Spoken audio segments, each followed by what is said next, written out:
इसका नाम है ऑनलाइन व्यापार बाज़ार, जिसमें हमारे रिक्रूटमेंट्स हैं वो है मोहम्मद आदम खान, अबूज़र और ईसा खान। इसके बाद हमारे पास आ जाता है आउटलाइन। आउटलाइन में हमारे पास सबसे पहले आता है इंट्रोडक्शन, फिर उसके बाद आता है literature review, propose solution, result, team work, timeline, learning and conclusion. इसके बाद हमारे पास आता है इसका इंट्रोडक्शन। हमारा जो प्रोजेक्ट है ये है ऑनलाइन व्यापार बाज़ार प्लेटफॉर्म, जिसमें हम बाय कर सकते हैं और सेल कर सकते हैं। ये एक खास हमारे पास एक करेंसी के थ्रू इसको हम सेल बाय और सेल कर सकते हैं, जिसका नाम है बम्बार कॉइन। और इसमें हम इन फ्यूचर में इसमें हम और फीचर्स ऐड करेंगे इसको स्ट्रॉन्ग करने के लिए। और फिर ये हमारे पास यूज़ होगा add discount for customer, and इसको फिर हम फ्यूचर में सिक्योर करेंगे। इसके बाद हमारे पास आता है इसका लिटरेचर रिव्यू। हमने लाइक अमेज़ॉन और ईबे को पहले हमने स्टडी किया, फिर उसके बाद हमने इस पर ये जो हमारा है ऑनलाइन व्यापार, इस पर फिर हमने रिसर्च की, इसमें हमारे पास जो गैप्स है फिर उसको हमने फिल किया इन दोनों को स्टडी करने के बाद। फिर उसके बाद ये आज हम आपको एक्सप्लेन करेंगे।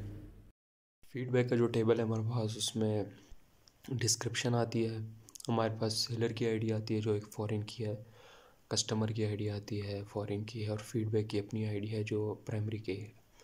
उसके बाद ये हमारी पूरी एआरडी है जो बेसिकली वर्क इस तरह कर रही है कि जो यूज़र होगा सबसे पहले वो लॉगिन एक्सेस कराएगा और स्टेक होल्डर्स को, कस्टमर है, सेलर है, एडमिन है और फैसिलिटेटर है।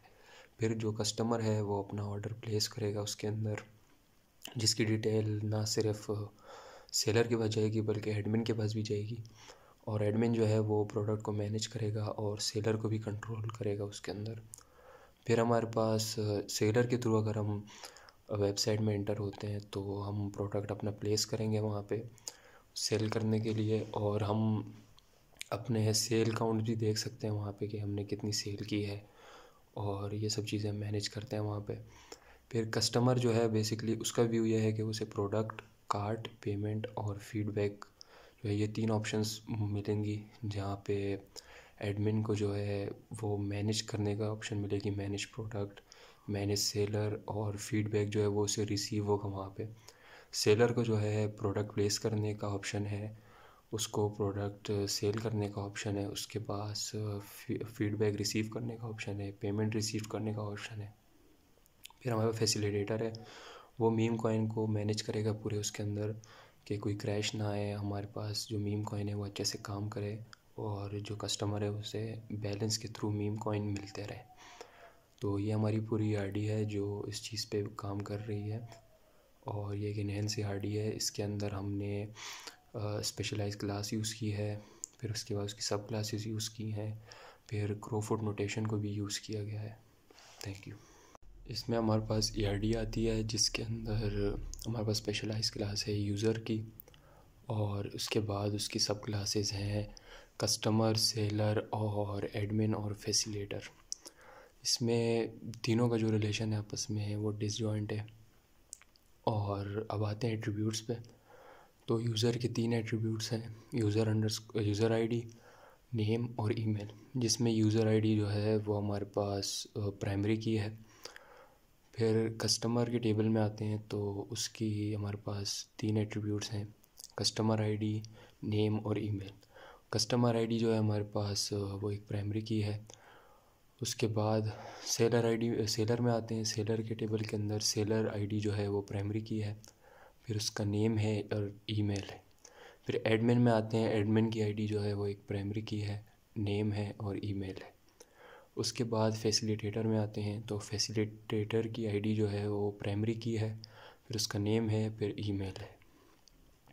फिर कस्टमर से हमारे पास एक टेबल है ऑर्डर का, जिसका रिलेशन है कस्टमर का ऑर्डर के साथ बाय का, और ये 1 to many रिलेशन है। इसमें हमने क्रोफुट नोटेशन यूज़ की है, जिसमें अगर इस तरह से 3 स्टिक्स आ रही हों क्रोफुट की तरह तो ये 1 to many को शो करता है। उसके बाद ऑर्डर के हमारे पास एट्रीब्यूट्स हैं, ऑर्डर आईडी, क्वांटिटी, कस्टमर की आईडी और सेलर आईडी। सेलर आईडी एक फ़ॉरेन की का ही रोल प्ले कर रही है, जबकि हमारे पास ऑर्डर की आईडी जो है वो एक प्राइमरी की है। उसके बाद ऑर्डर से हमारे पास एक और टेबल है जो कि है ऑर्डर डिटेल्स, वो जो है ऑर्डर जो है वो ऑर्डर डिटेल को मैनेज कर रहा है, जिसमें ऑर्डर के एट्रीब्यूट्स हमारे पास आते हैं, ऑर्डर आईडी, फिर उसके बाद ऑर्डर डिटेल आईडी है जो प्राइमरी की है, फिर ऑर्डर आईडी जो है वो एक फॉरेन की है, फिर ऑर्डर की डिटेल्स में हमारे पास क्वांटिटी आती है, नेम आता है। फिर उसके बाद हमारे पास एक टेबल है ट्रांजैक्शन का, जो भी कस्टमर ऑर्डर प्लेस करेगा फिर उसे ट्रांजैक्शन करनी होगी, तो ट्रांजैक्शन के टेबल का जो है हमारे पास रिलेशन ऑर्डर के साथ है चेकआउट का, और ये 1-to-1 रिलेशन है। इसमें ये दो जो स्टिक्स जो हैं ये हमें शो करती है 1-to-1 को, ये भी क्रोफोर्ड नोटेशन के जो हैं एक साइंस हैं। ट्रांजैक्शन के हमारे पास एट्रीब्यूट्स हैं ट्रांजैक्शन आईडी, बैलेंस और customer ID. Customer ID foreign की है और ट्रांजैक्शन आईडी एक प्राइमरी की है। उसके बाद हमारे पास आते हैं उससे कस्टमर बैलेंस। कस्टमर बैलेंस और ट्रांजैक्शन का व्यू का रिलेशन है कि ट्रांजैक्शन जो है वो कस्टमर बैलेंस का जो है वो व्यू ले सकता है एक तरह से, ताकि उसे पता हो कि कस्टमर के पास बैलेंस है भी कि नहीं। तो उसमें कस्टमर की आईडी है, उसके बाद वो फॉरेन की है, फिर कस्टमर अंडरस्कोर बैलेंस की ख़ुद की आईडी है जो प्राइमरी की है, और ट्रांजैक्शन आईडी है वो भी एक फॉरेन की है हमारे पास, और बैलेंस है कस्टमर का। अब आते हैं सेलर के सब क्लास जो यूज़र से निकली थी, तो उसके साथ हमारे पास जो टेबल का रिलेशन है प्रोडक्ट का टेबल है, जिसका रिलेशन सेल का है। सेलर जो है प्रोडक्ट सेल करता है और ये भी 1-to-many है, और प्रोडक्ट की आईडी है हमारे पास प्राइमरी की, फिर प्रोडक्ट का नेम है, क्वांटिटी है, और हमारे पास सेलर की आईडी है उसमें एज आ फॉरेन की। फिर इसके बाद हमारे पास एडमिन आता है। एडमिन का जो है हमारे पास रोल इस पूरे डेटाबेस इस पूरे वेबसाइट में प्रोजेक्ट में वो ये है कि वो प्रोडक्ट को मैनेज करता है, प्रोडक्ट के साथ साथ वो कस्टमर का भी मैनेज करता है कि कोई फ़ीडबैक आएगा वो उसे मैनेज करेगा, तो वो उसका जो लिंक है वो फ़ीडबैक के साथ भी है। ट्रांजैक्शन के बाद साथ भी उसका है फ़ीडबैक, अगर कोई भी कस्टमर को इशू होगा तो वो एडमिन ही रिज़ॉल्व करेगा। तो एक तरह से व्यू और मैनेज कर रहे हैं पूरे हमारे डेटाबेस के अंदर। उसके बाद हमारे पास इसका एक टेबल है मैनेज का, जिसमें प्रोडक्ट की आईडी आती है, मैनेज की आईडी आती है, प्रोडक्ट की आईडी फॉरेन की है, मैनेज की आईडी प्राइमरी की है। उसके बाद हमारे पास रिज़ल्ट आता है, जिसके रिज़ल्ट में हमारे पास डैशबोर्ड आता है। इसमें हमारे पास 3 वो आते हैं, एक प्रोडक्ट, दूसरा कार्ड और तीसरा पेमेंट। इनमें हमारे पास टेबल्स होते हैं, जिसमें हम प्रोडक्ट पर क्लिक करेंगे तो हमारे पास प्रोडक्ट्स आएंगे। इसके बाद हम कार्ड पे क्लिक करेंगे तो जो प्रोडक्ट हम बाय करेंगे वो कार्ड में डिस्प्ले होंगे, और पेमेंट मतलब जो पेमेंट हम करेंगे वो पेमेंट्स में जाएंगे, पेमेंट के टेबल में। और एक सिक्योर डेटाबेस को स्टोर करने के लिए यूज़र, प्रोडक्ट और ट्रांजैक्शन डिटेल करना ज़रूरी है। इसके बाद हमारे पास टीम वर्क यानी टास्क डिवीज़न आता है। पहले मेंबर ने हमारे पास डेटाबेस को डिज़ाइन किया, जैसे कि डेटाबेस को क्रिएट किया, स्कीमा और टेबल्स को यूज़र्स और प्रोडक्ट्स और कार्ड्स वगैरह में डाले। इसके बाद हमारे पास दूसरे मेंबर ने फ्रंट एंड डेवलप किया, जो PHP बेस पे इंटरफेस पे काम लॉगिन और ब्राउजिंग करता है। इसके बाद हमारे पास तीसरे मेंबर ने बैक एंड लॉजिक मतलब डिज़ाइन किया। इसमें हमारे पास PHP और SQL कोड डेटा मैनेज करता है। और चौथे मेंबर ने हमारे पास PPT और ERD डायग्राम बनाया। इसके बाद हमारे पास ईसा आएंगे जो आगे वाली स्लाइड। ज़्यादातर टाइमलाइन तकरीबन इसने 3 वीक लिए बनाने में। पहले वीक में हमने डेटाबेस को बनाया और उसकी जो ERDs थे वो हमने बनाए। दूसरी वीक में फ्रंट एंड इंटरफेस हमने बनाया। तीसरी वीक में हमने बैक एंड डेवलप किए।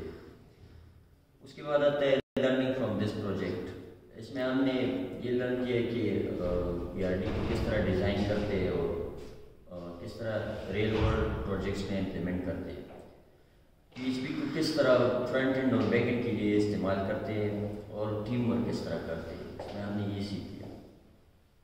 फिर आता है कंक्लूजन में ये कि हमने ई-कॉमर्स वेबसाइट बनाया, उसके लिए डेटाबेसेस बनाए, डिफरेंट डेटाबेसेस, उसको लिंक किया। इसमें हमने सीखा कि फ्रंट एंड को किस तरह डालते हैं, बैक एंड को किस तरह डालते हैं, किस तरह हम बिज़नेस का आइडिया हो कि हम ई-कॉमर्स को किस तरह एक बिज़नेस में वो करते हैं, किस तरह उसको किस तरह उसको सॉल्व करते हैं रियल वर्ल्ड प्रॉब्लम्स को, और डेटाबेस को किस तरह कंबाइन करते हैं, फ्रंट एंड बैक एंड किस तरह बनाते हैं, ये सब कुछ हमने इससे सीख लिया। और सबसे लास्ट में हमने इंडिविजुअली काम करना भी सीख लिया, और जो अपनी टीम की स्किल्स थे वो भी इम्प्रूव कर दी, टीम वर्क के स्किल्स। तो बस यही हमने सीख लिया।